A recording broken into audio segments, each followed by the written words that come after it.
Hello everybody, welcome to my watercolor class, and today we're looking at Chinese brush painting, and I'm interested to introduce you some strokes. We've got some beautiful grapes, some lovely leaves and branches. We've got a bit of a butterfly and a bird there as well. But the key focus for the class today are the strokes, the expressive strokes we can create, how we can work with light and dark tones within a stroke, how we can make spontaneous strokes. So often when we paint with watercolor, we do washes, we do layering, and the tricky parts start to happen when we start to introduce variety of strokes, varieties of textures, mark making, okay? So that's what I thought we'll focus today.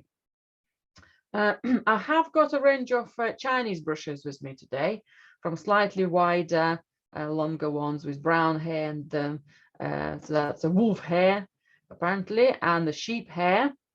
But using your normal watercolor brushes are fine as well, because we're not using the rice paper, and sometimes it's just nice to explore different brushes. So if you do have one, no matter what size, maybe at some point give it a try. Okay. So the plan for the session is we're going to start from exploring some of the strokes and separately, exploring some of the elements.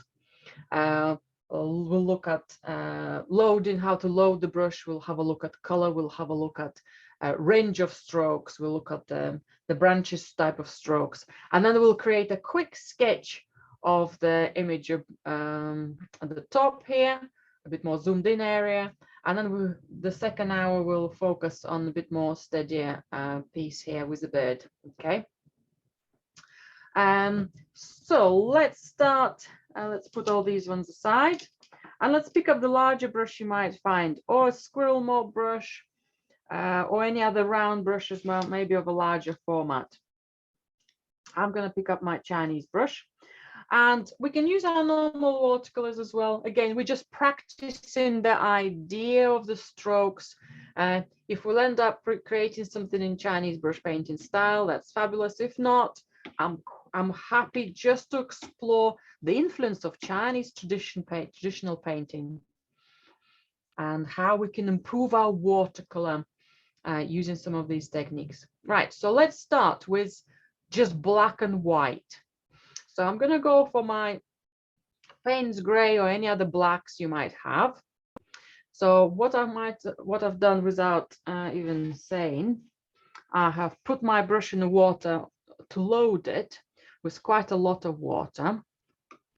If you are using a Chinese brush, the water will be concentrating on the base. So from time to time, I might need to just take some of the water from the base, not from all of the brush, but maybe from the base. That's because the bristles are very long, okay?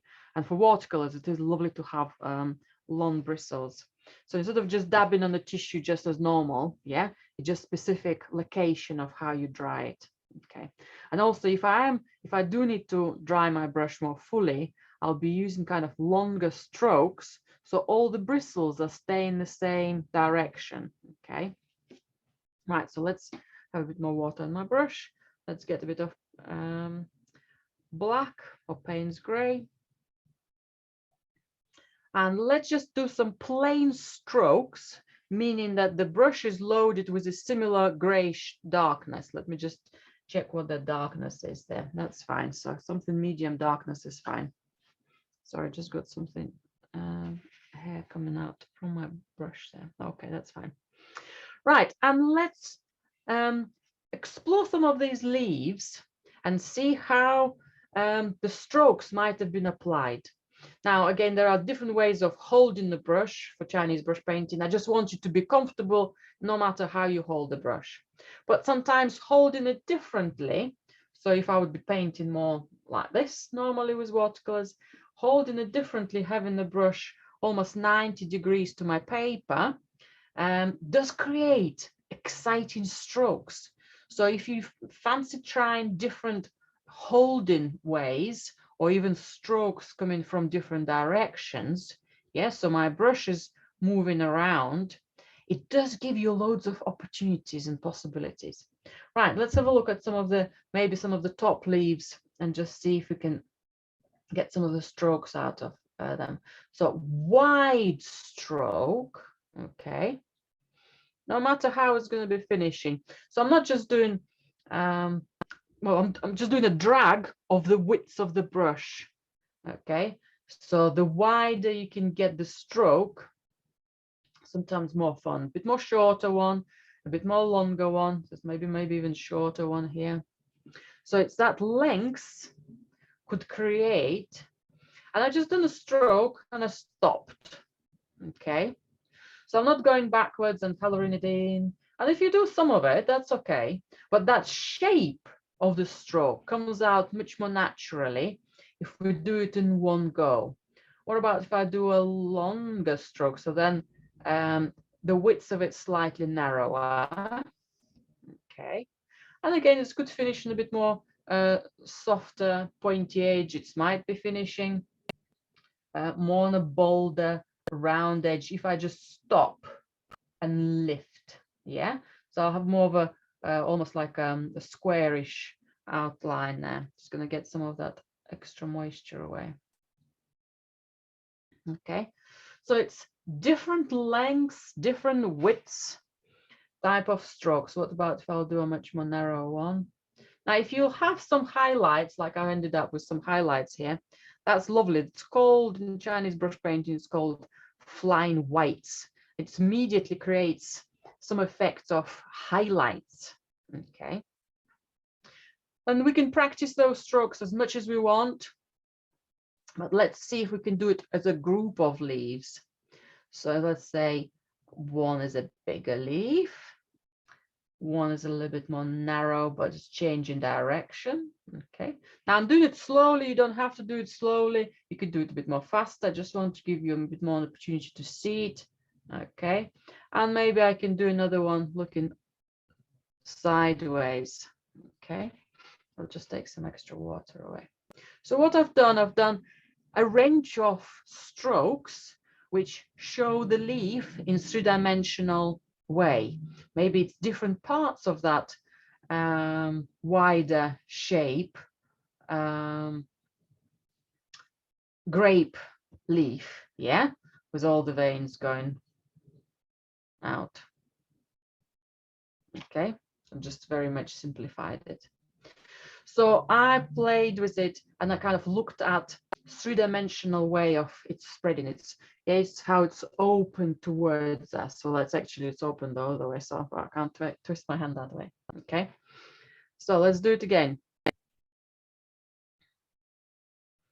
But let's do maybe a different direction of these petals, or of these segments of the leaf. So maybe let's look at the middle one here, where we can see the front section of a leaf got more of a pointy end to get started. So that would have been a stroke. I would have started very narrow and then pressed, yeah, and then just kind of lifted it.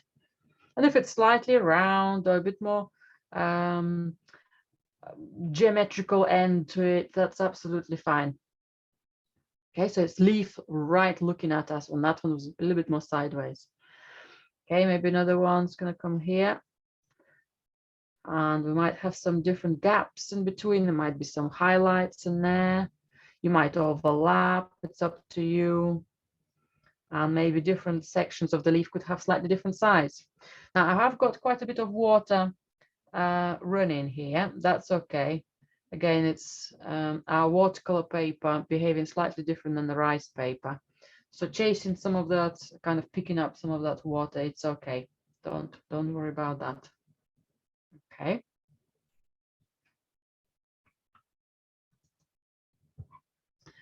And let me load the brush again.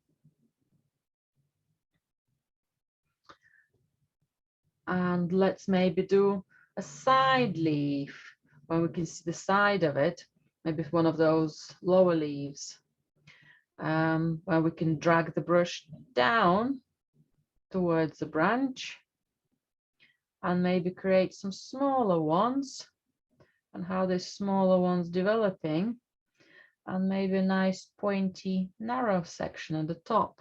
Yeah, so that range of strokes, every stroke is slightly different, or maybe more pointy, or maybe a bit more wide, or a bit more narrow, or a bit quite large in scale.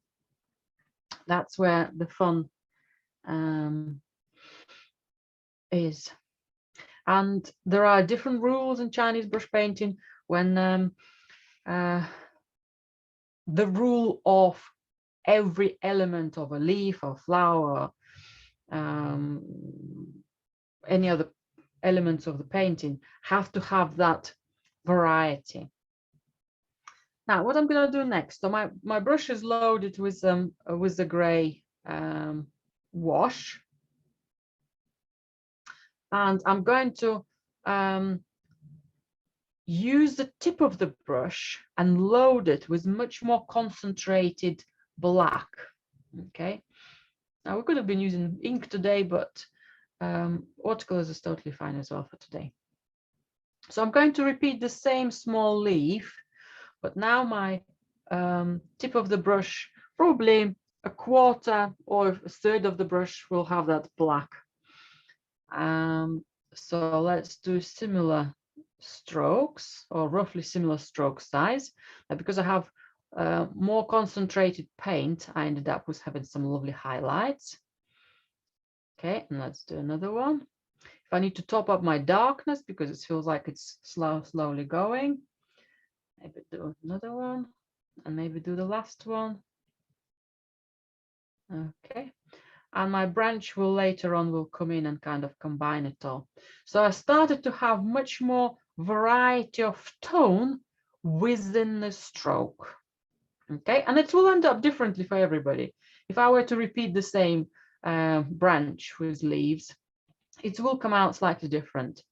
But the idea that when we press on the brush and we've got it loaded, slightly darker, if I'll put a bit more moisture here, slightly darker on the tip and slightly lighter at the base, we have that differentiation, and the water will blend the two naturally.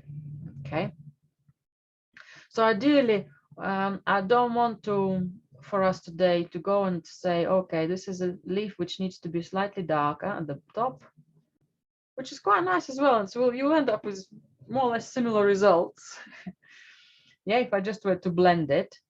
So that's how we'd normally do in our watercolor, which is quite good and effective. Yeah, but that way it has even more spontaneous and natural look, much more organic, much more unrepetitive, unique.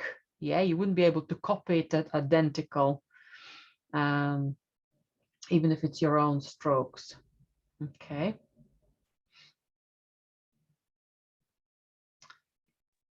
So these are exciting. Sorry, how did you do that with a drier brush? No, you have to have the opposite. You have to have enough moisture on your brush. Yeah. You have to load it all up to the root with gray. Yeah. Okay. So I've got quite a lot of it. Then I might take some of that moisture. So it's not dry. So if I were just to do a stroke, it's quite wet. Might be a bit darker so you can see there. Yeah. So it's quite damp altogether straight away. It's not super runny, because if it will be super wet and the paint will be dripping, the black you will be loading on the tip is not going to stay at the tip. It's just going to go everywhere. Yeah. So and then that one is just loaded over with extra black on the tip. That's where it stays. Yeah, but I meant that one second from the left where you got white showing. Oh, we've got, yes, that one was, sorry, I misunderstood you. Yeah, that one was just by accident, a bit more drier. But yeah, those are fantastic effects to get if it's slightly dry. Yeah, if it's just a minuscule dry.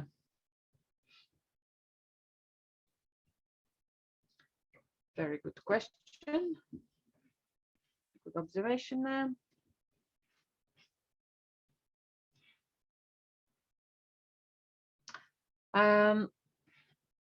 I'll have another piece of paper for our grapes and the branches. So while I'm changing my paper, You're very welcome to keep practicing your leaves. I just want to have another piece so I can fit to the screen. You might have enough space on yours.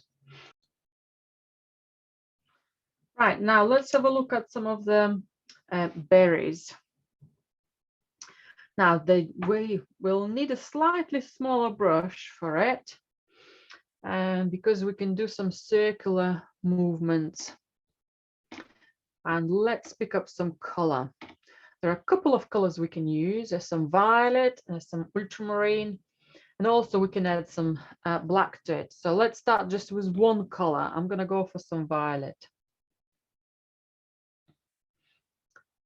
Color and black is a very popular choice for Chinese brush painting.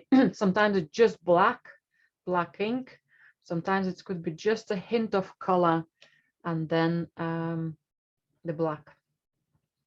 So now here we have a little bit more simplified way of doing the lovely circles for the grapes. And it could be more independent how you'll do it. So I'm just doing an outer circle for that shape. You know what, if I'll pick up a slightly darker color, you see it on the screen better. Sorry. So just an outer. So my left silhouette line looking more perfect. The other line in the middle looks much more broken, just how the brush works, okay? And then if I were to press more evenly, then I'll have more of a finishing touch for the other side. It makes it less. So if I were to do it perfectly round, nothing wrong with it, okay? And I can leave a little highlight and then color things in, okay? But if I were to work just one side, kind of use the width of the brush and make the grape less perfect, that's gorgeous as well. So both approaches will be fine. Now, some artists, and I'm just interested to create those strokes, like one stroke, another strokes together, yeah? Because that's imperfection in the second stroke will lead to another grape and another grape and another grape, okay? And how they will start blending together rather than being super perfect, all of them. What also happens, even just using this violet, paint settles differently and depending on how much moisture is distributed. And that becomes exciting in that darkness of the grape as well, or some of those highlights, those little flying whites, bits of left over spaces of paper. Right, what I'm going to do next, I'm going to load my brush now with some violet, with some pale violet, similar one I just used. You know what, actually I might add a bit more pink, any of your pinky reds or magenta, to make our violet a little bit more reddish, so then the blue will stand out even stronger. So maybe that's my color, tiny bit more stronger in darkness, maybe. Yeah, something like that. And like we've done with the black for the leaves, I'm going to put the tip of my brush in a bit of blue. It doesn't have to be loads, but if I were to drag my brush sideways, yeah, so that's kind of the colors I'm starting to have. Or I could have dipped my brush into the violet, yeah, so I've got more of a pinky load overall, but then I can have more darker violet. Okay, that didn't quite come out dark. Okay, that's better. Julia, is it always, do you always use the stroke from the top to the bottom, never from the bottom up to the top? You can if you want to. Because I find that easier when I'm doing whichever. I was only thinking of gravity, because if I were to do a stroke that way, the water will start running down. Yeah. If you're painting on a flat surface, and Chinese artists mainly do that, and then the rice papers, they don't have that problem, so they can do it whatever way you want it. It's up to you.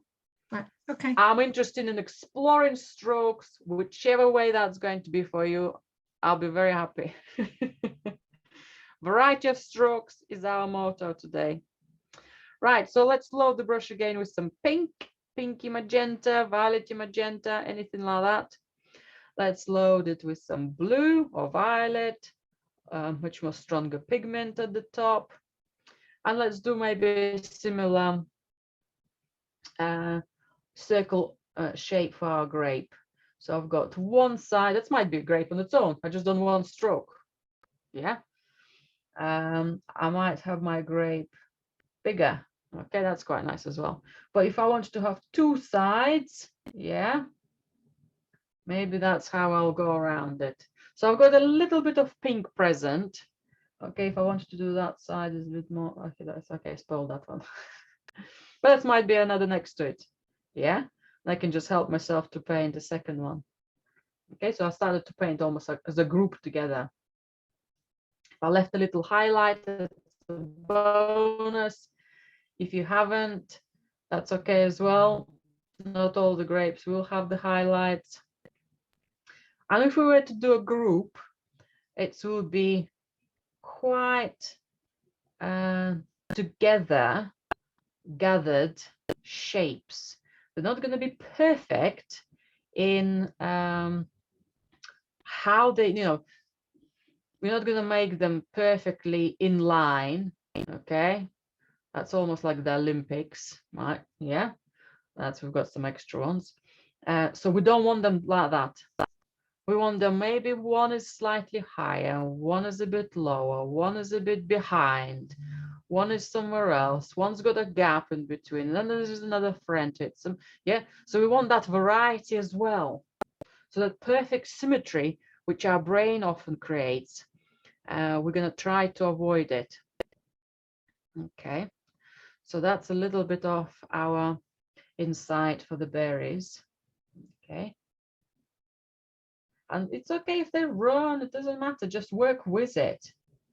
Maybe you will do more wider stroke first and do a second one much smaller. That's where the highlight is going to come. Find your kind of strokes which will work for you. If the color doesn't come out too dark, maybe top it up. Okay, maybe there will be another darker one behind. Maybe it will be something else behind as a group. Okay, so they start being much more exciting, wonderful, but they need to be more or less similar size. Grapes don't tend to go and then smaller, and then some bigger ones. Yeah, they tend to be the same size, maybe a bit narrower, maybe a bit more, maybe tiny bit smaller at the bottom, but they tend to be more or less similar size. Okay, so be careful with that as well. Okay, some berries there.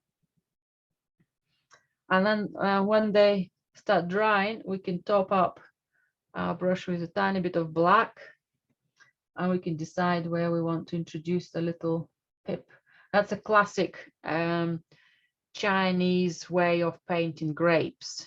It doesn't mean that our grapes always have a little dot, but it just makes them berries immediately. They look so juicy, they look so fresh, they've got that lovely, you know, it depends where I'm going to put that little black dot. It will show me which way the berries turned. Yeah, it means that that part of the berry is not quite been painted. Yeah, that one's looking away, this one's turned towards me. Yeah, so all these highlights and spaces around it suddenly become wonderful sitting in that environment. Okay, untold environment. Okay, so we've got the leaves, we've got the berries, and then let's have a look at some branches. Now, for the first image, I'll go for just black. For my branches, some kind of blacky gray or diluted black, so I'll have a gray. I've got a bit of violet on my brush as well. That will be quite a nice color, because usually the color of the leaves, so flowers or berries influence the color, how the plant brings the pigment. I like using Chinese grip, or not grip, hold of a brush, where I have my thumb over the over my handle and the four fingers at the back, okay, and that kind of gives me a kind of movement of overall holding. But then I put two other fingers, two smaller fingers at the front again, so I've got that kind of, I can help myself to move the brush easier. The thumb helps, these two helps, maybe one finger, just feel the grip, what's, maybe rotate the brush, yeah. So then I just finding that, and again, it does come with practice, and you don't even have to hold it that way. But if I were to hold it, yes, I've got my little finger and my thumb at the above the handle, and the other one's behind, I find it's easier to work with. Let's see if I can show it in front of the camera here as well. So if I turn the brush such a way so you can see it, right? So I've got much more control when I can stop and continue and stop again. And there could be those little stops, little junctions. And if they're a little bit bulky, or if there was a little gap, yeah, it's okay. That's how those little branches, okay, so you can't see that, will work quite excitingly, okay?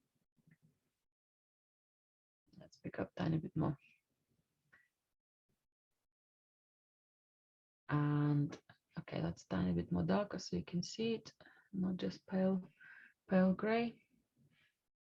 Okay, so stopping gives me an opportunity to make quirkier lines. If they're a little bit wide at the first, don't worry, we can work with it afterwards.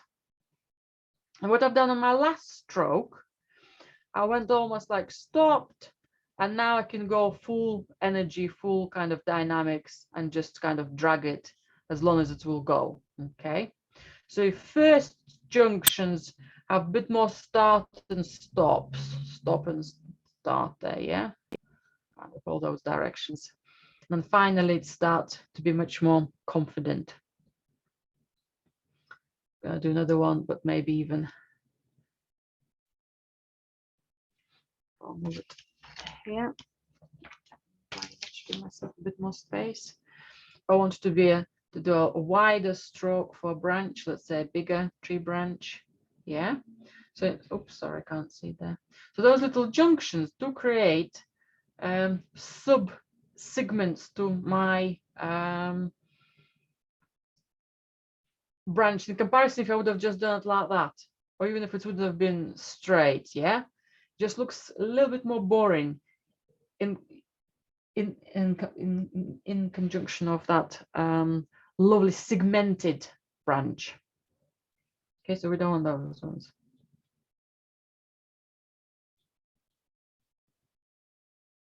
Okay. And then the other lovely line we have are some vines. So we've got the stronger branches, which will hold the bigger leaves and the heavier grapes, but then there will also be those tips of the vine, which will start crawling and surrounding the branches. And that's very exciting. And then just using the tip of the brush and just kind of mingling, kind of zigzagging over, stretching out. Let me just do some more. Maybe they will be just over this darker branch. And they're very creative. They're big and small, and how they, yes, they have been reaching out, and something wacky and exciting. And they could be coming around some of my grapes somewhere here, and it will be coming out. Yeah. So that's a playful, exciting line. And those type of lines as well, so exciting to use in watercolor. When we can practice them and make them elegant, they give so much pleasure to see in our work in the future. And I think we're ready to get started on our first sketch. Now we can help ourselves with a pencil first, but because this is going to be our first sketch, I'm going to encourage us to just go for it straight away. For the second painting today, we'll do a little bit of pencil planning. So pencil is staying and resting for the moment for me. What I will do, and it's again, it's a lovely tool for any of our watercolor painting or any other painting as well. So if I have my paper in front of you, in front of me, and I can feel with my hand kind of the size of the objects I'm going to have. So I've got this shape of the grapes, so that's going to be somewhere here.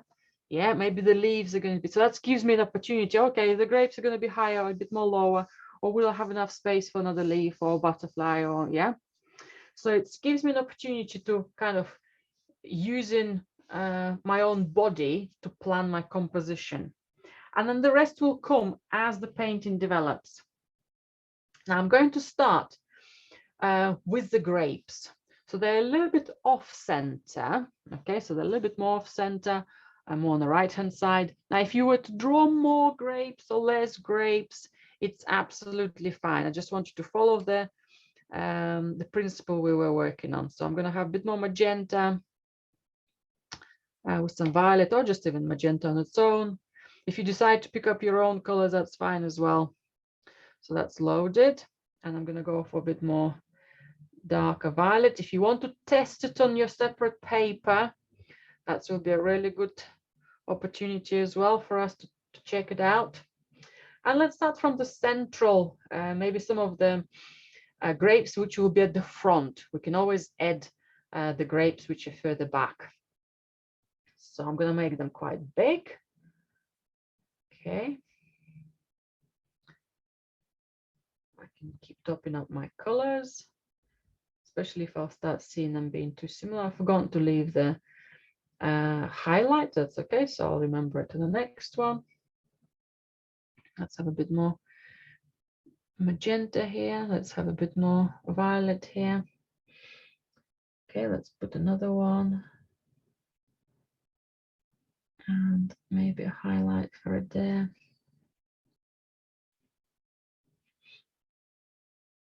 Okay, if you're touching things up as I've been doing, that's okay, but just don't go over and over and over. And some grapes you might need to go over it. That's okay. But if you can practice some strokes to have freshness, much more freshness within that, that will be even better. Right, let's group them up a bit more here. Okay, that's quite nice here. And like that dark line. And now I'm going to load my brush with magenta and maybe some blue. So then my grapes will have a slight different range of colors. Okay. So I'm still doing some of the front grapes, some of them which will be more at the front. Maybe we'll have another one here.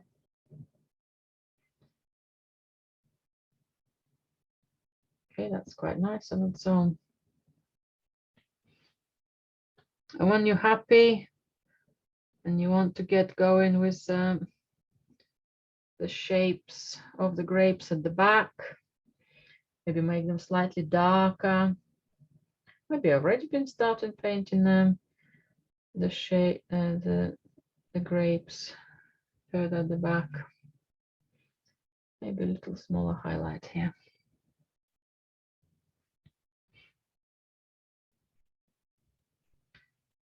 Okay, maybe I'll just see a small segment. Just make it round enough.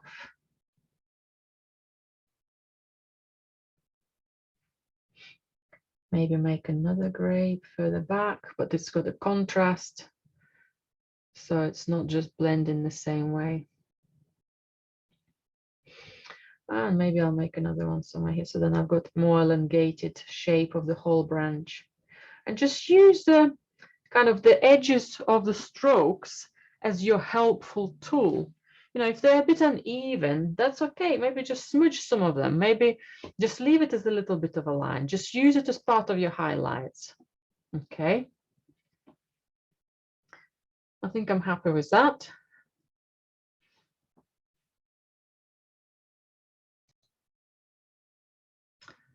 let's add the black tips of the grapes. If I'll go for black paint, if you decided to wait for the berries to dry and then do it afterwards, that's fine as well. And decide, will they have more or less similar direction, or some of them will be looking more towards the left and some of them a bit more towards the right. They tend to kind of cluster and kind of stretch out for the sunshine, yeah? So you don't want to put all the left ones left and right and left and right, yeah? If they're on the left, they might have all similar direction, maybe just more of a lower angle where those dots are going to be. So let's see. Now, in some of the cases, you might not see it as much. I quite like this one. It's kind of in the middle of the white. This one might have a little bit more of a white tip, and this one's going to come sideways, maybe here. Okay, and then these ones looking that way as well. Okay, so the berries are first.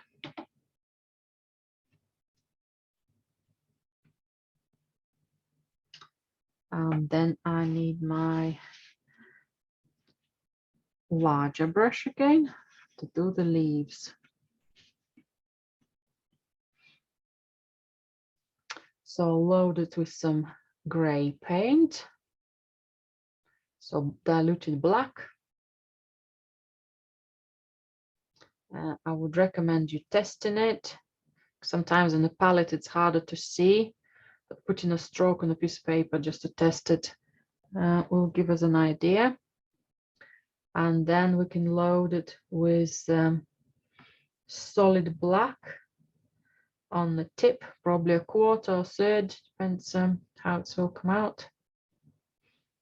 And I'm going to start with a central leaf because it's next to my grapes. I know where it's going to be roughly, and I'm going to try to relax my strokes. I'm going to relax my brush and just go for it. So larger stroke for the front leaf. Okay, maybe a tiny bit more grayish altogether. Mine come out quite pale in the middle, but that's okay, it doesn't matter. By the time I'll do my other strokes, they will offset my very light edge as well.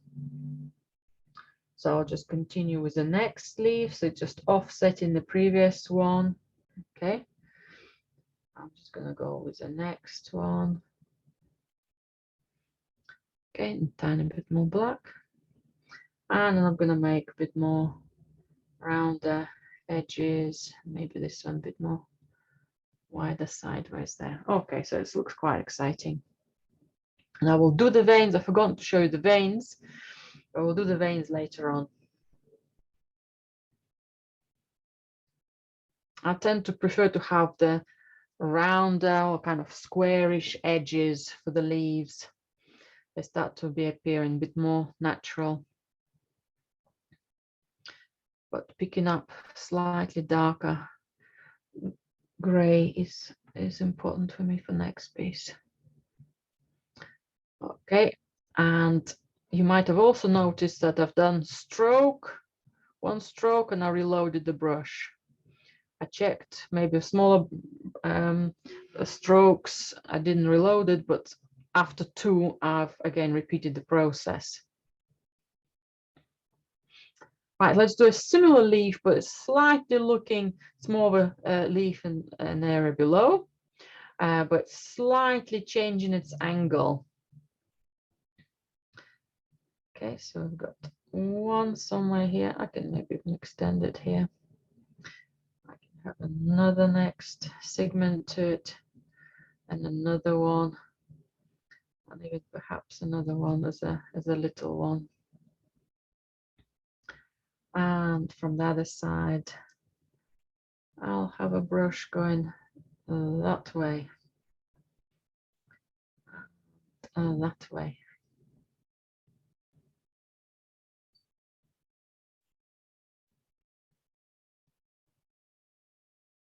Okay.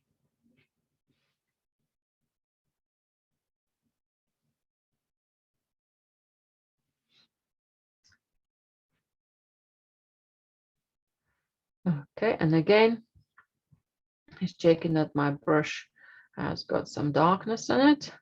And I'm gonna go for very dark, loaded tip of the brush.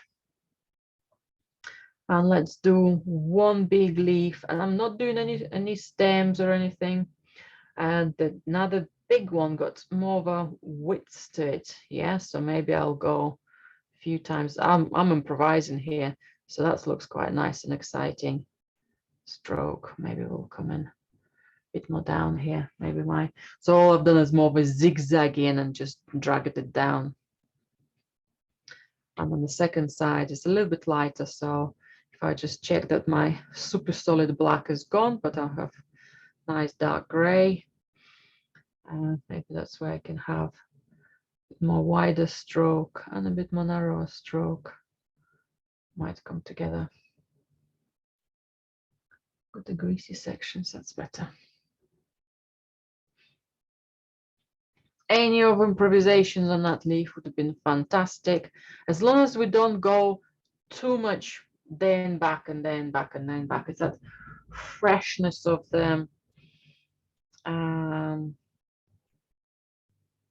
strokes, transparency of the layers. That's what we're interested in. Okay, and again, I'm loading my brush with some even gray, picking up some black.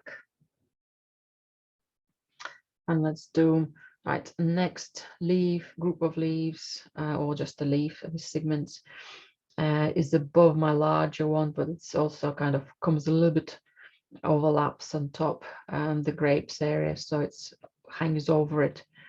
So let's do a wider stroke. It's come out quite nice. A bit more black. Let's do a longer stroke. Let's do a shorter one, and let's do a longer but narrower one. That's come out exciting.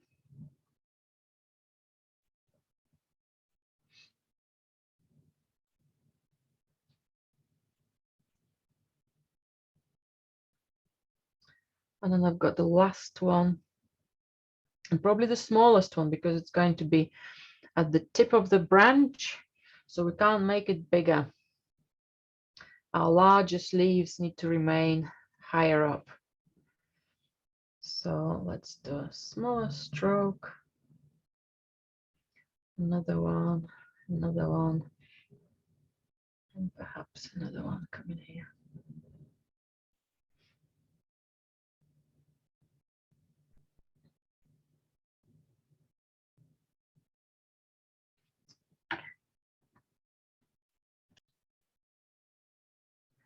Now we're ready for our branches. So I'm going to have a little bit of violet and some of the gray. Just test it with my hair, so there's a bit of violet seen there. Or even magenta and a bit of black.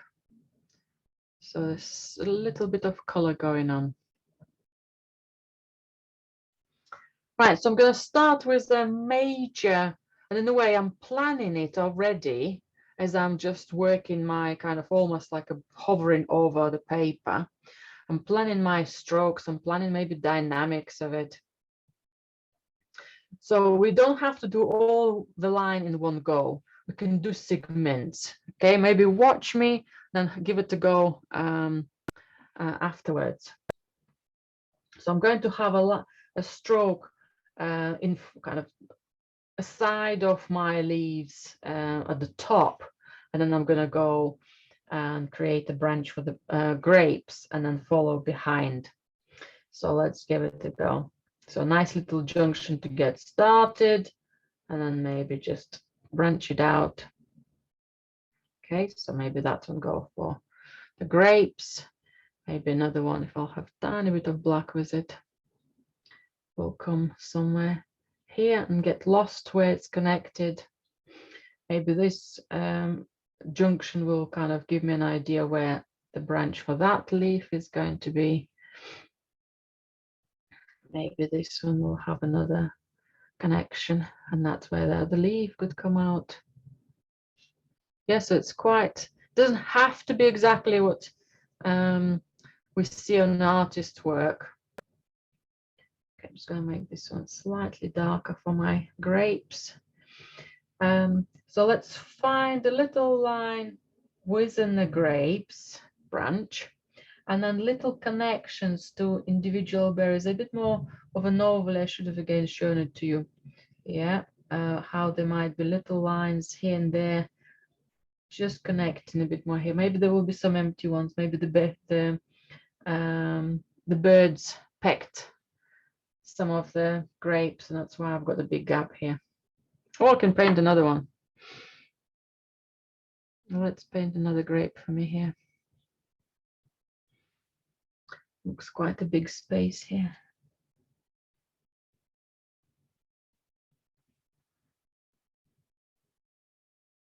And maybe another one here.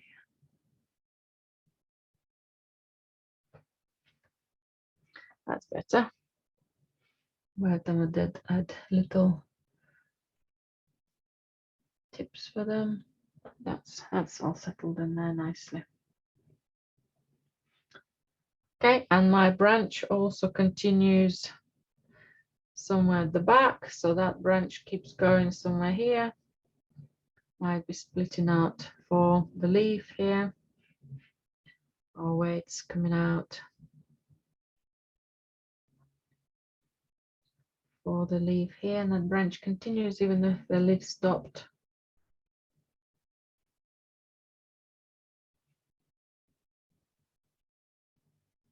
Okay.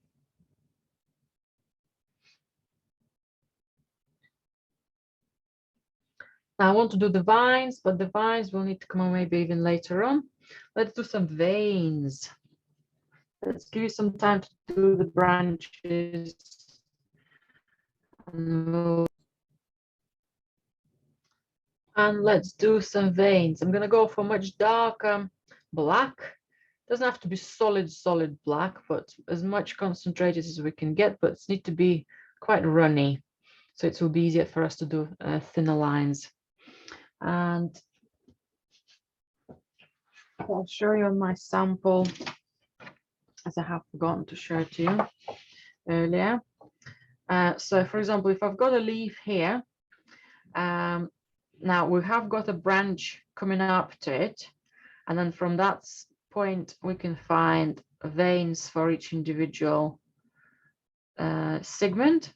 They don't have to be in the middle. They could be on the edge. They could be hardly seen on the top. Okay, it will show us which way the leaf is turning. And then the classic way of doing the veins, now I'm not doing hundreds of them, 4 or 5 is maximum, sometimes shorter leaves 3. And then we don't do a chicken leg where we've got chicken bone, yeah, when we've got the lines going from one point. One should be a little bit lower or higher than the other. Okay, now this is a bit more abrupt way of showing it, a little bit more steady. Okay, if I would have gone a bit more natural, yeah, just a little bit more somewhere there, that's better.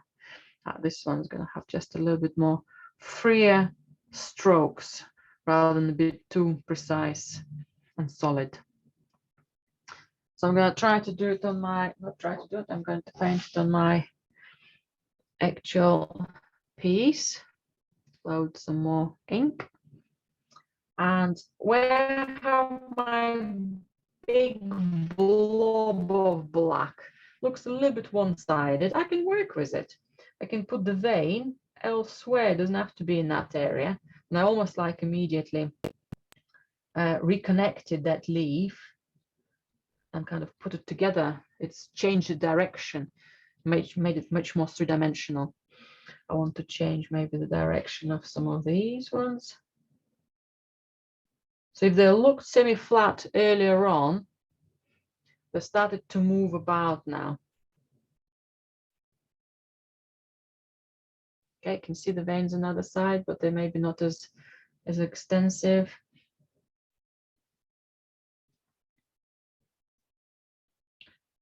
3-4 veins there is enough.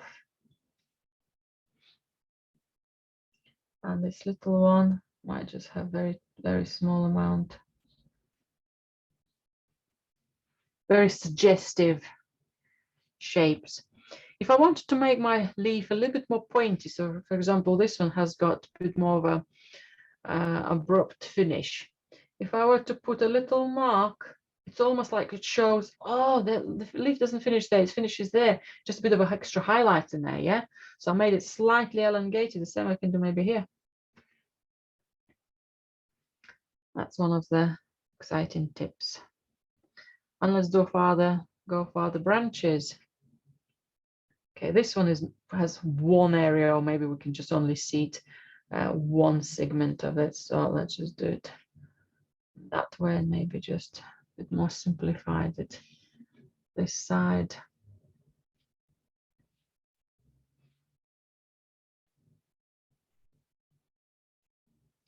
I feel if I was to move my brush too slowly, like I was doing it in a demonstration to show you the direction of lines, the veins come out a bit dull and a bit awkward. But if I move my brush quite quickly, that's become quite exciting. And I might want to do a little mark here, because this one's got a nice point, and this one's just got a bit of extension to it.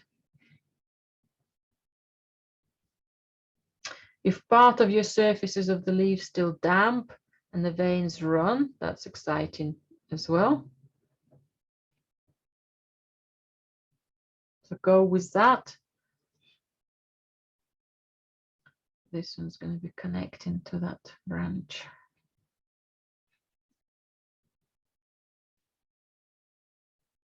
And these are small ones, so they might have 1 or 2 veins, or maybe kind of more of a hint on the veins rather than precisely drawing as many as possible. And then some veins here. Again, just 4 is plenty. 3 here.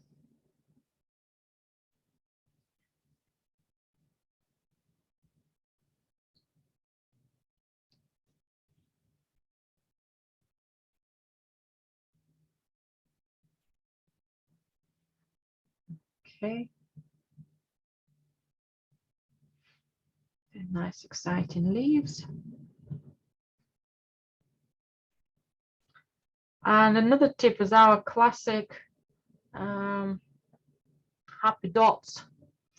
And if you heard that term from me before, that's where it comes from. Our branch looks a little bit dull and a little bit of a similar darkness. It hasn't got as much tension. So what we can do, we can place some dots or elongated segments close to junctions, and that's kind of changes that tension just here and there.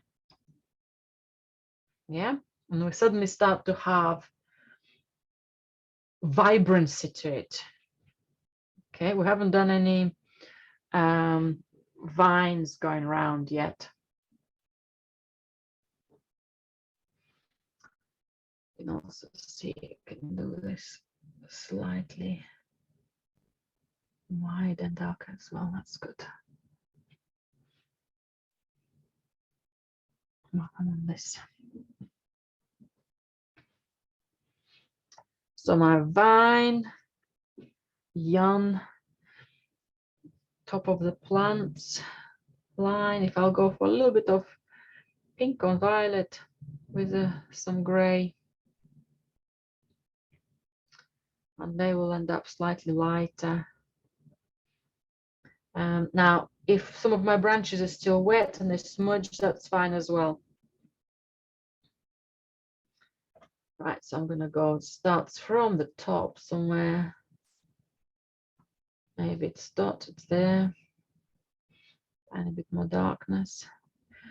And it stopped, maybe disappeared. Okay, tiny bit more violet. Otherwise, it looks too similar.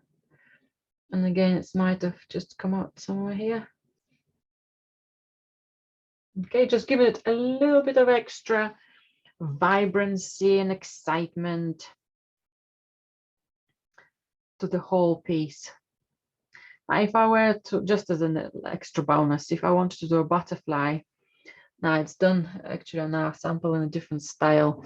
This is a freestyle, more of a Chinese brush painting technique. On the butterfly is painted more meticulous style. Now, first of all, looking at my piece, I think if I put my butterfly somewhere here, it would be, I don't think I like it. I fancy putting my butterfly somewhere here, perhaps doing it a different direction. And I'm going to do it in more freestyle again. I'll go for some blue, my ultramarine blue, and I'll just do it very quickly, and you can do it as well, very spontaneously quick. So diluted ultramarine blue. I'm going to make it quite big, so we've got playfulness of the veins and legs to go with it. So a big stroke, because it's okay, it's too light, you can't even see it. Let's make it slightly darker. So maybe a nice big stroke for the front wing, a small stroke for the back wing. While I have my colors runny, I dried my brush. I loaded it with some black. I'm going to add a couple of lines, maybe patterns. You can make up your own design for the butterfly. I'm not going to do the body or the legs, or at least the legs, because they need to be definitely painted on a dry surface. You can use gaps, you know, as white, and you can introduce obviously much more darker marks. That's quite nice. If I were to do the body, I'll just do a very small stroke and perhaps 2 eyes, and then a little antennas, and the lovely legs. Some sort of very hidden shape set together. This might be investigating my grapes. And you can come up with your own designs and playfulness of the wings. Put maybe another wing at the back there.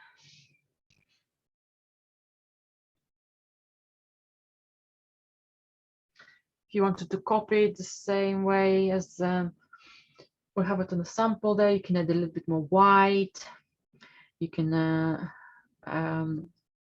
copy more accurately the pattern. I quite like that freedom of it as well.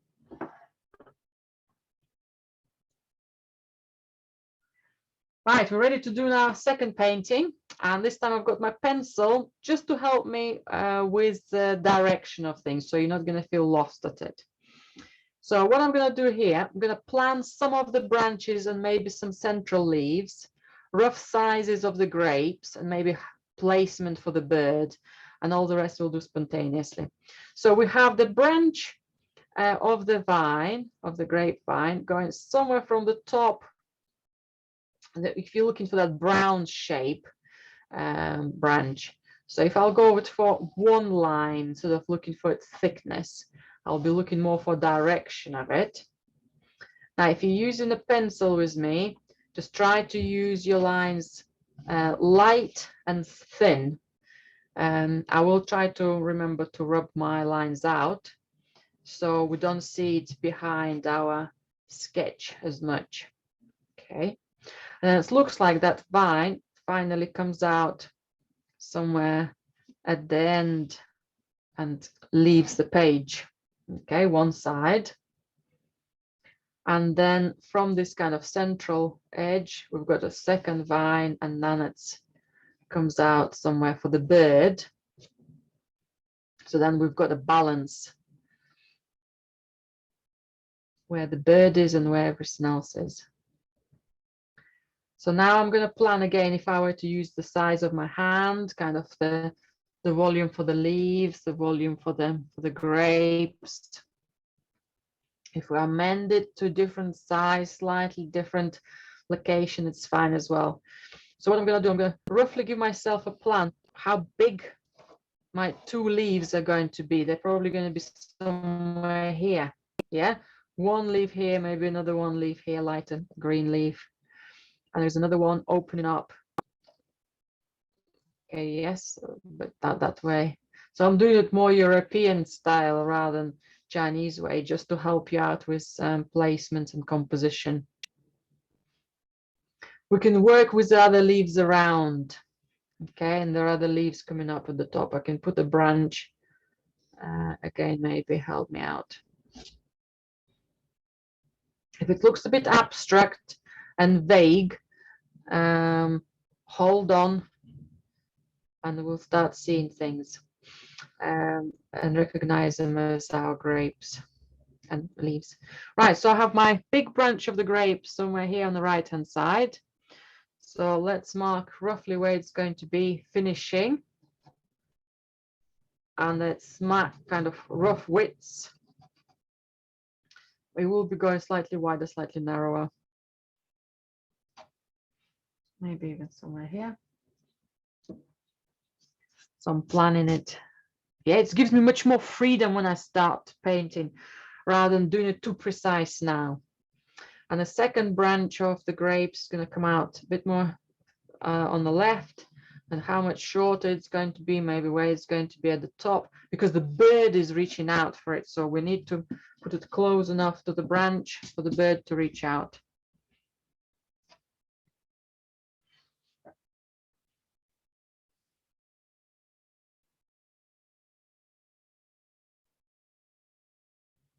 Okay. And then we can sketch the bird. Now, if you wanted to in the future, let's say you like the image and you want to be more precise and you want to do a really good drawing of it, you can do it in pencil and then put your watercolor paper underneath, and you should be able to see the darker pencil marks, or even outline with the marker pen, and then almost work freely over that line which is on a different paper below. It's almost like semi-tracing your own drawing. Right, so let's have a look at the bird now. That's where we need a bit more of a sketch to help us out. So the bird is sitting, right, forget about the bird's head for a moment. Think about its body. So we've got a tail and it's the whole body. We need to put it on the branch. So it's got almost like a teardrop shape, and the tail goes not quite left up-ish. Okay, we've got that bit more roundish shape, bit more ovalish shape for the main body. Okay, so you can sketch that one, keep kind of till you're happy with the shape of it. Maybe just work for the whole oval. Okay, maybe that tail will go slightly higher for me. Maybe my bird is getting a bit too big, but it's okay. I think it's still within the scale. Okay. And what's happened next? Well, if the bird would have been sitting and just leaning forward, we would have had a neck and a head somewhere here. Okay, but it's right. If I'll just do it a little bit darker, and you can maybe see it a bit better. Okay, but it's not. It's actually twisted its neck sideways, trying to reach for a branch. So some of you who looked at the image, they thought bird is sitting upside down. So the neck has a lovely arched line on the right, and the arched, that's part of the head on the left, and then both lines meet, and we've got a lovely, perhaps even kind of maybe curved beak, which is reaching out for the for the grapes. You can do a little round eye. Okay, so he's ready to peck perhaps a grape. He's just about reaching out. I might even draw a rough shape of a grape, so then that position matches with my bird later when I start painting. Okay, and then all we need to do next is to draw the wing, which is balancing. So that's my bird. So if I would have been drawing it in proportion, we've got a bit of a tail, we've got a neck, we've got a head, just very simplified option there. Okay, wings, we've got almost like a triangle, the wings coming together here. Okay, and we've got that kind of the shoulder blades for the wings. So what's happened with our shoulder blades here, okay, for these ones, we can see one of them here and one on the other side. One is gone and following the shape of the tail, and another one is out of that direction and sticking out upwards because it's trying to balance it. Yeah, when we're trying to reach for something, we stretch one hand one way or one arm, another one the other way. So that's how we ended up with that silly looking shape. So we can increase even a little bit the size of the shoulder here. So if I'll remove all my strong lines, my dark lines, because first of all, I'd want to keep seeing the strokes rather than the super dark lines. I'll have much more simplified version.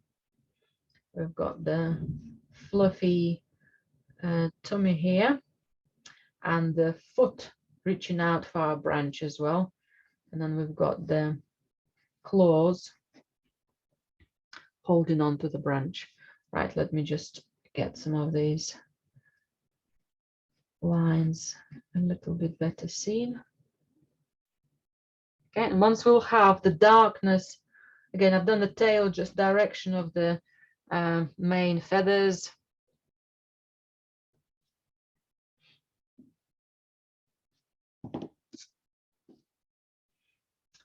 We've got the plumage under the tail, bit of pale light tone. Okay, when these ones will start developing more, it will be done easier painting than we've seen it so far.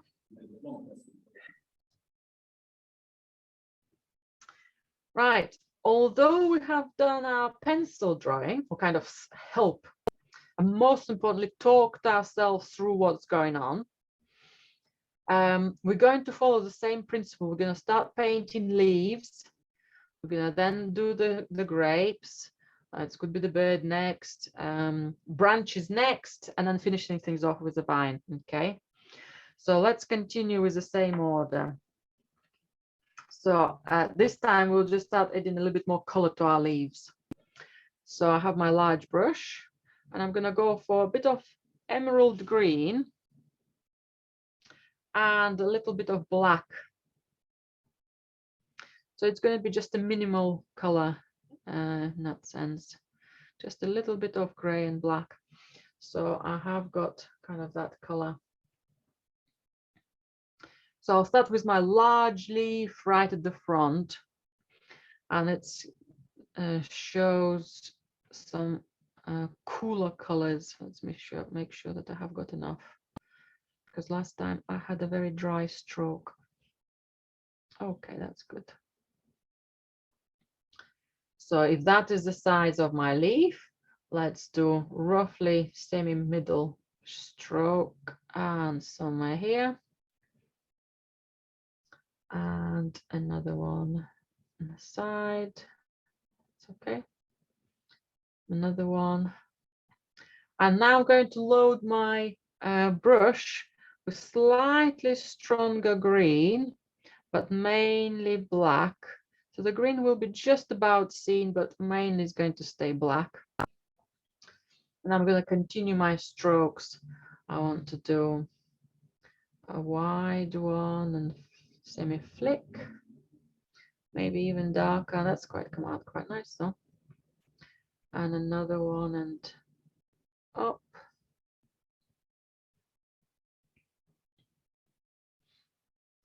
And another one at the back.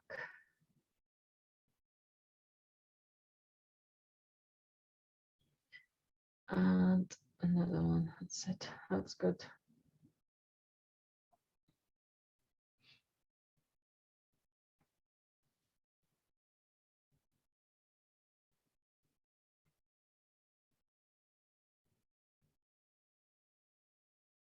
I quite like that lovely darkness of the green.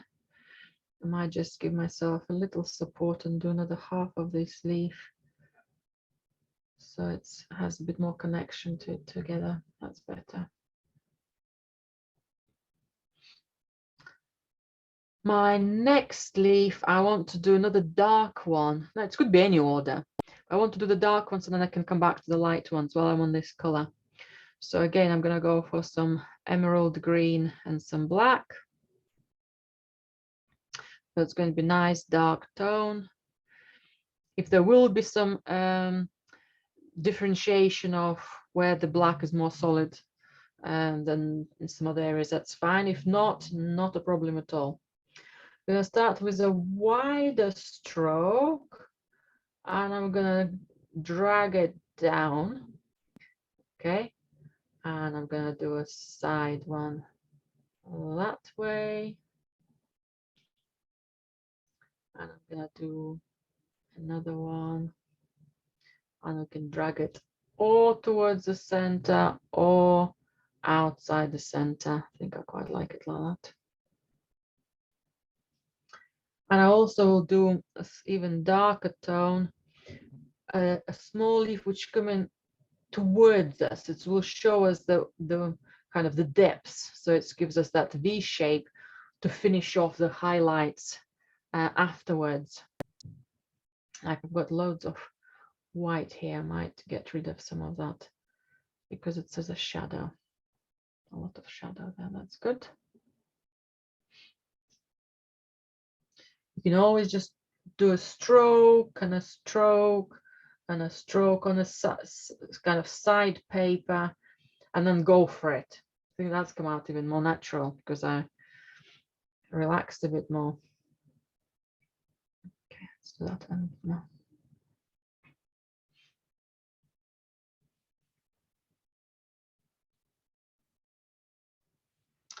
Okay. Well, this is drying. We're waiting for the lighter greens to be edited. Let's do another one here on the side. And we're doing the shadow. And we're doing another shadow.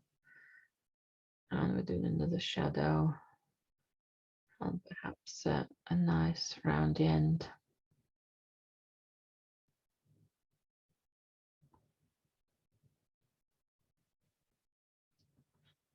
Okay.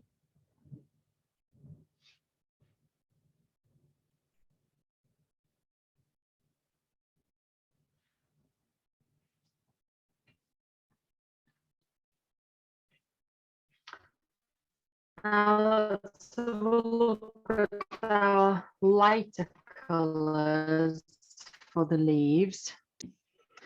I'm going to use any of your lighter greens, any variations of those greens will be lovely. Maybe different segments could be loading slightly different colors. Now, if you pick up some of the colors we just used now, that's fine as well on your palette. Sometimes they're quite nicely integrating together.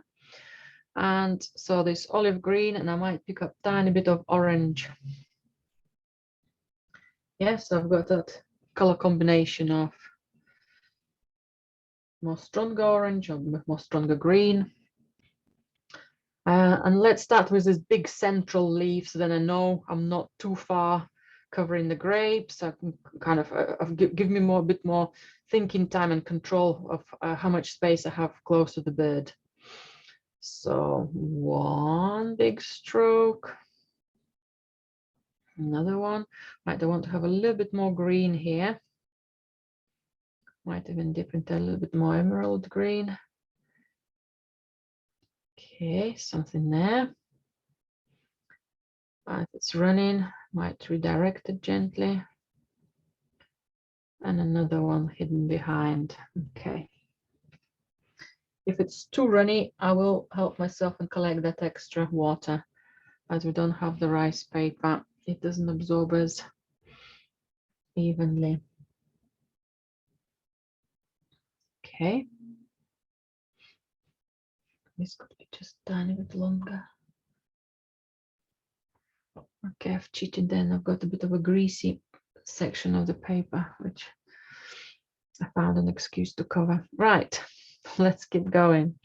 Again, a bit more of that green. Now, if I wanted to have my next leaf to be seen, kind of the back of it, so I can have a little extra space for it. I can see my darks are runnier than I expected, so just be careful so it's not all running too much. If it's corners runs into it, it creates nice veins or some texture, that's fine, but just try maybe then leave a little bit of a space for it. Okay, and the same we can do with the leaf here, where we can just see the side of it. I might start with a little line, little branch for it. Okay, oh, it's come out very dark. Okay, at least I can amend the color of my leaf quickly. A bit more orangey. And I can here, I can more or less cover just the gaps,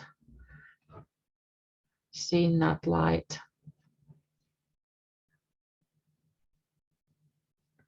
Branch there.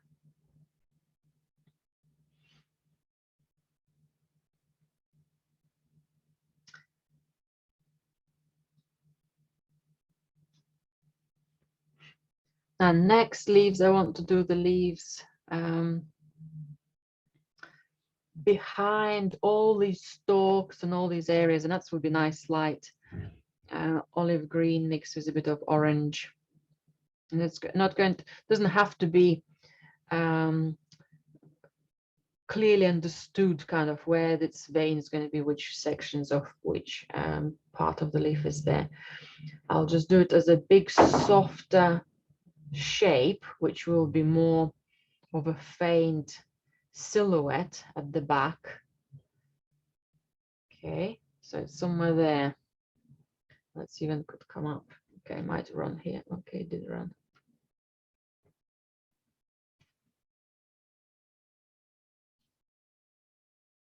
Okay, let's leave it there.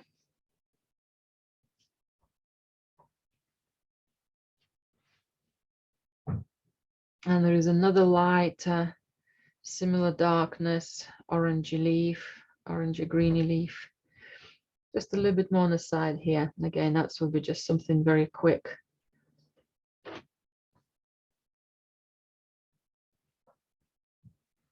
On the edge.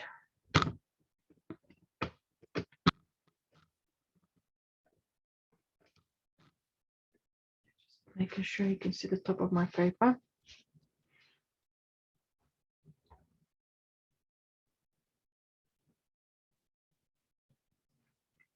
And perhaps another color we can add. If I were to use my emerald green again. Okay, so that's my emerald green. And if I were to add some crimson to it, I'll have a semi-mixed red and green together. We'll have that grayish reddish look. So I'm going to have a couple of big strokes coming out. I think I'm just running out of space to what I wanted, but that's okay. I can just make it slightly smaller altogether and maybe make more reddish lighter leaves to balance that corner as well.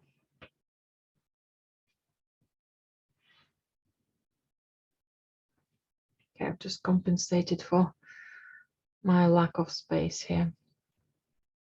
Now, if I needed more leaves later, I can always add them once I've done the branches. I just put another one somewhere here. So I have olive greens, I've got reddy greens, I've got more of a green ones, I've got kind of combinations of them. And there, the back, they will compensate for some of our colors for the grapes.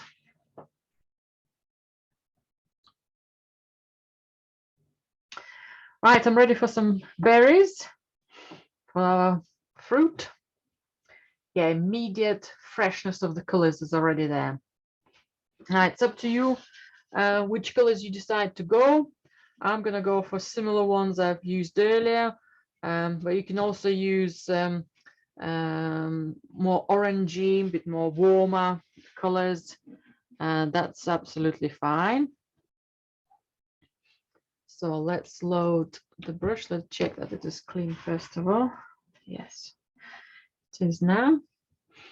So let's start with some of the pinky, magenta, cadmium, so crimson. I think if I'll start with magenta, maybe I'll add a little bit more orange later on. Okay, magenta and a dab of violet. Let's get going. I'm going to start with a grape, with the main grape I need for the bird. Okay, and I need a bit more darkness for it. It's not dark enough for it to stand out. Okay, one is there. Okay, the main one is done. Let's put some other ones. And some more. And perhaps let's look at some of those pinks. Okay, I'm going to make sure that they overlap or they have more further. They're standing out a bit further from each other.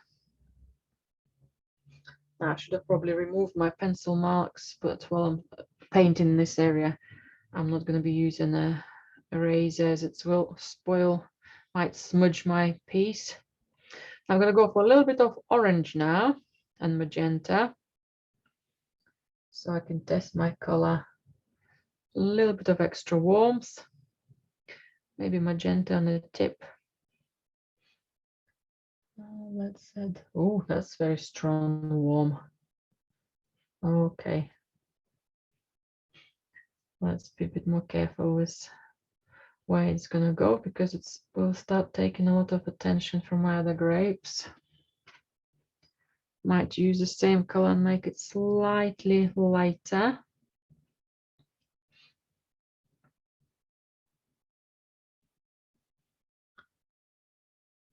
Okay, another one, another one.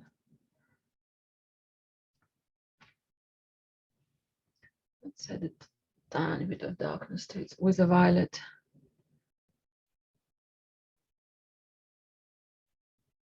That's better. And maybe the rest of my grapes in this branch is going to have some darkness to it. Because we have loads of leaves covering our branch, we can quite happily come back and paint little gaps of what we can see of the grapes behind. Yeah, maybe little corners, because they're quite clustered together. Okay, that's my other grape here.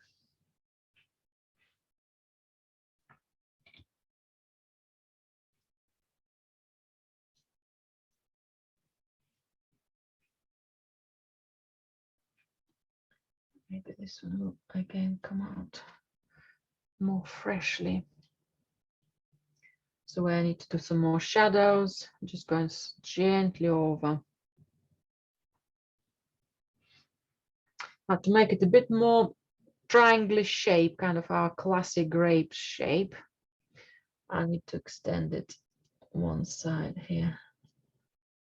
I haven't done as many highlights,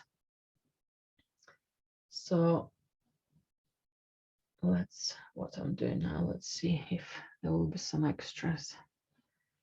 But that range of light and dark is there, so I think I can quite happily get away without too many perfect highlights. Quite like the range of the colors in there. That's quite exciting. I think I'm going to carry on with similar colors. A little bit of orange. And let's start maybe with a bigger branch now. Maybe a bit more intensive color, maybe a little bit more softer color, because there are loads of grapes. I'm just going to go for it. You can take your time. You can kind of just watch me and maybe work later on. Let's have more concentrated. Couple of strokes. Then that kind of intensity of the focus is changing from the leaves to the berries. Let's add a little bit more violet to it to show much more mature grapes, or maybe the ones on in the shadow, so they have slightly different light.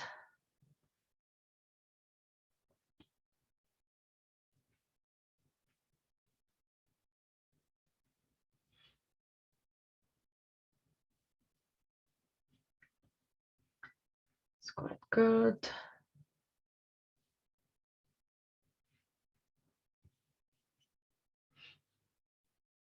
Another pinky one. Let's come up here.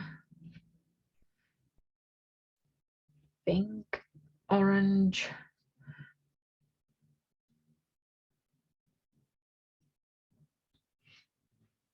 Let's put some more lighter, maybe a group of them, and then I can work for some darker ones. Or I might balance one somewhere here.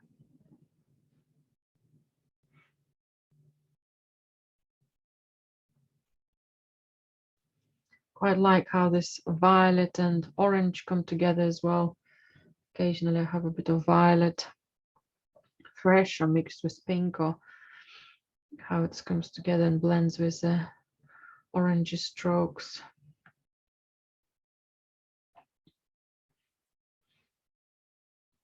Okay. Okay, what grapes are hidden together? Sorry, hidden behind each other.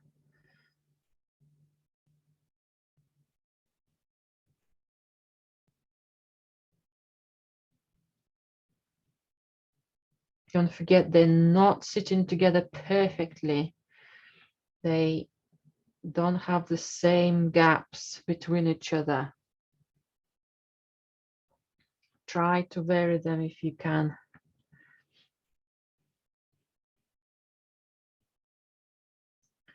Which one's at the front, which one is at the back? How much it is exposed.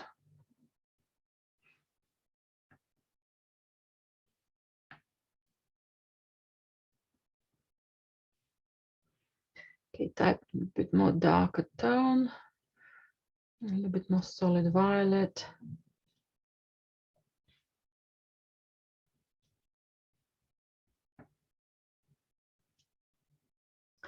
And we can also do the gaps, yeah. So as it's drying here, I can kind of find little corners, almost sharpening up the borders between some of our grapes. Just a little bit.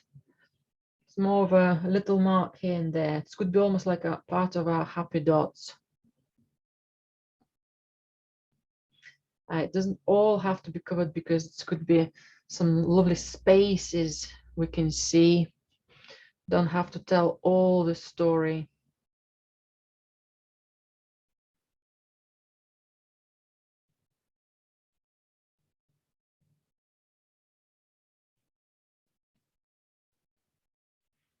I think I could do a tiny bit more darker tones on the other side.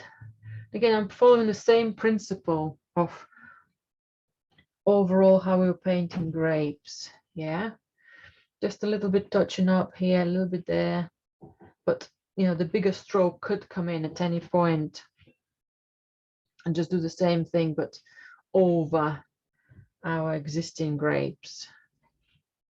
Just try not to overdo it or over, you know, if I've done a stroke, it's quick and gentle and blends with other colors. It's not rubbing then back.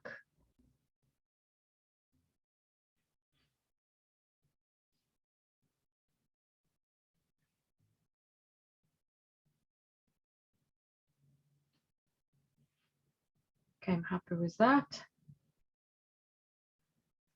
That's a bit wet to rub things out.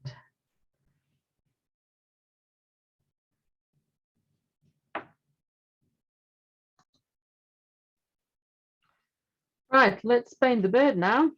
Now I'm going to use some ultramarine and a little bit of black. Excuse me. Just very diluted black, so it's pale gray. So I need some paler blue and gray together for the tummy and the neck of the bird. Just making it so it's not going to be too diluted, otherwise it's going to be just white. So I'm going to paint the top of the neck first. I'm going to leave out the eye. And I'm going to have a little bit more of a darker stroke at the bottom. Okay, so that's just painting as we paint normally. How it depends which direction you want to do. It doesn't have to be any specific strokes here. These are small, pale strokes to help us out with the bigger strokes, which will be coming shortly. Okay, something there. And I'll do the same for the beak. I'm just going to color it a little bit paler. And next, I'm going to load my brush with some more ultramarine and some more black. So if I test it here, and I'll start working with the strokes for the feathers immediately. So the wings are going to have those lovely kind of elongated marks, or you can do it the other way. You can do it that way and create some lovely feathery strokes. That will be definitely for the tail, especially if I load it slightly darker on the tip. So then I can have a darker mark and drag it towards the body. Drag a mark, drag my marks. Okay. And again, slightly darker the tip for the wings, especially this one sticking out in there. Okay. And this one as well. Well, it's hidden behind, but I can create some texture there. Okay, and then I'll use a big 2 strokes, which will connect everything together. So they could be just coming out one way. Okay, but too light. So it's we're doing a shoulder blades. Yeah. Or you can just color it in. It's all good. Still too light. I think I've got too much water in there. I'm still thinking I'm painting in the rice paper. Okay, start a shoulder blade mark. Okay. I quite like that. Whatever the gap was left, quite exciting. I might just make it a tiny bit more darker.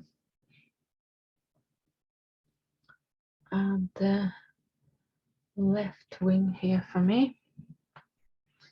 And I'm going to help with a little bit more paler strokes for the tail here. Otherwise it looks a little bare. That's better. Any smaller strokes for some texture. maybe at the tummy, a little darker line for the foot, just waiting for the head more or less to dry. And the toes, he's holding on to the branch. And then the head will have a flattish round, almost like as we're painting part of the grape. Yeah, just kind of going on the outer silhouette of it, and then this will be a little beak. Okay, we can do a little mark for his cheek as well. So let's load the brush. Okay, I'm just trying to avoid the eye if I can. Maybe a little cheek there. Outlining my beak. That's might be a bit more trickier with a bigger brush. Okay. The eye, again, you can wait till the paint dries, and we can just do an outline. This is just very much enlarged eye. And if you were to leave a little gap around it, a little circle in the middle, and then just cover the rest in the black, kind of, this is more of a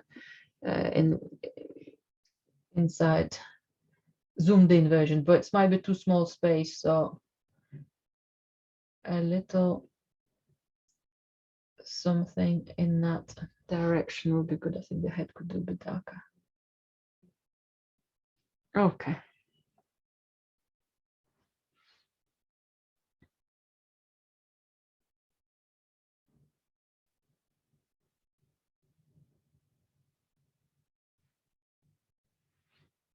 He might have his beak open. He's ready for his berries. Right, well, I've got a bit of black on my brush. I can do my tops of the, or the bottoms of the grapes. So these are all looking that way. These are maybe starting turning the other way.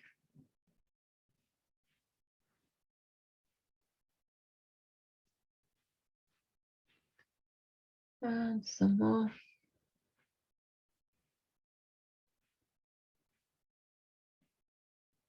And depending where you're going to put those little strokes, you'll see the direction of your branches.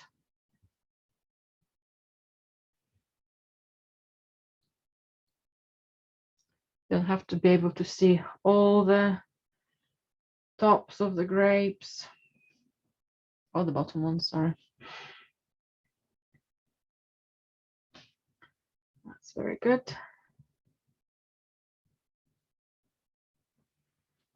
And now let's do the branches and finish things off in the veins. So I'll start with a brown branch. I prefer making it from violet and some orange rather than going directly for brown. That will allow me, let's say that's my color. This will allow me to load the tip with some violet, so when I start doing my branch, it gives me some extra depth. So I'm going to have some wider strokes for my bigger branch here. It's going over this lighter leaf. Again, it hides away, perhaps going behind somewhere. And then it comes out a bit smaller out there. I have another branch which is a little bit smaller, but of a similar lighter color, which is here. Okay. Another branches or vines, I'm not sure. Well, they are, might be different plant or maybe just different age of the vine. And one is coming here.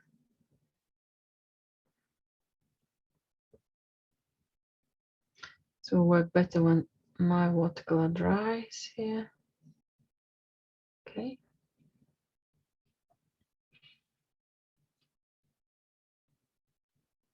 Comes out over the branch. You can decide how you want to place it. If you want to make it slightly different, it's not a problem. Okay. Might have another sub branch.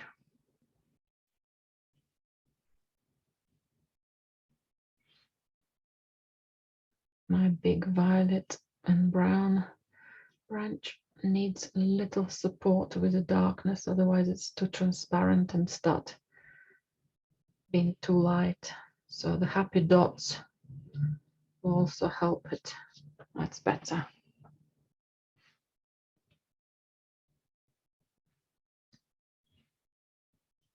Any other mature vines which are a bit darker in this case?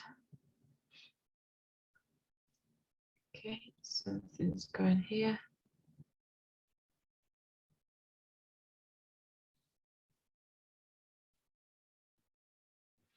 And the very young vines. Right, well, I've got the dark. Let's do some happy dots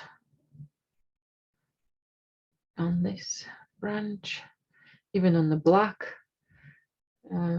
Just adding some extra darks and there, it will settle in.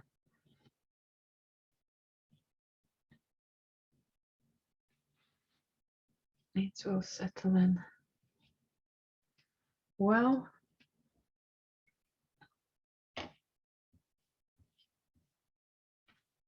Right, to do the lighter vine, I want to go over the shapes and everything is still wet. So let's do the veins. Maybe a bit of black and red or black and violet. Let's start maybe with my darker leaf.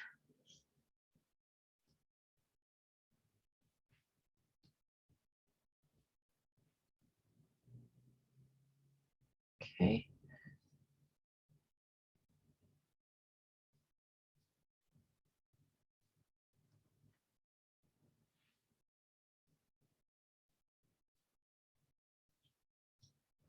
So again, don't do too many veins, smaller volume of them, but more of a character.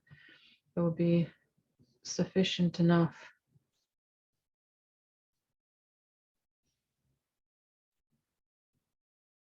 And then let's go for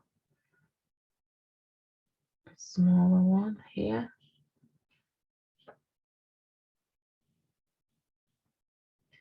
And then the individual veins.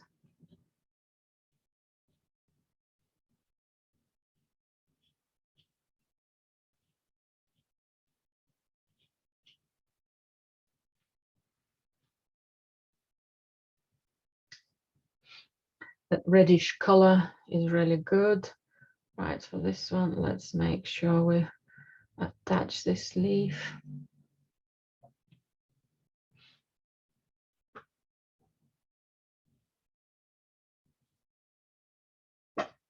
Can't see as many shapes at the bottom, but I probably can see a bit more at the top.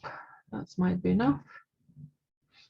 I'm not going to do any veins for the very distant, far away leaf at the back, but I will do the veins here.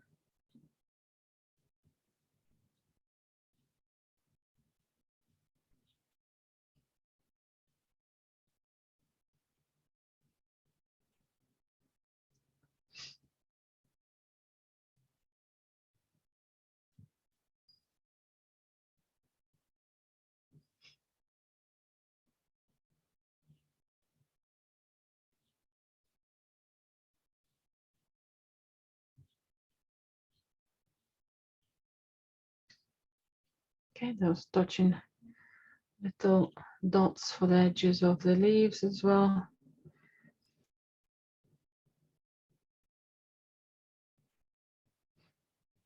Okay, that's might be quite nice. and 2 sections here as well.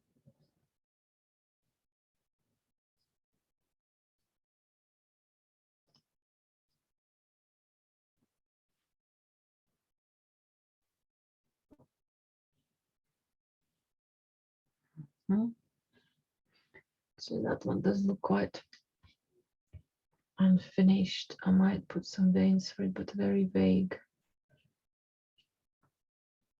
That's better, that's it. Right, I'm ready for the vines and I'm done. Oh, branches for the grapes. Branches for the grapes. Sorry, folks, almost there. Tiny bit more somewhere at the top. And again, just little.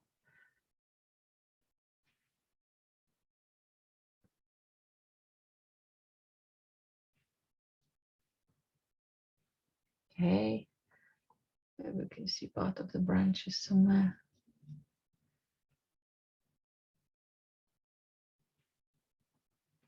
Just a little bit here and there. Maybe this will have. I've got a pencil mark here which underlines my grape, not in the best way, but that's why I put some extra dry branches there as well.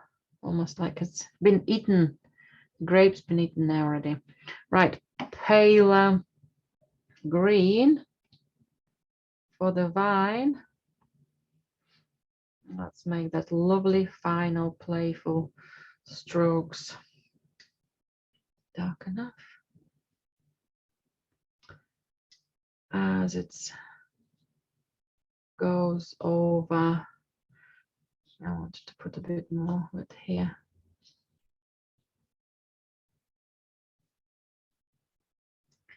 And there might be something else going over and over and over and comes out.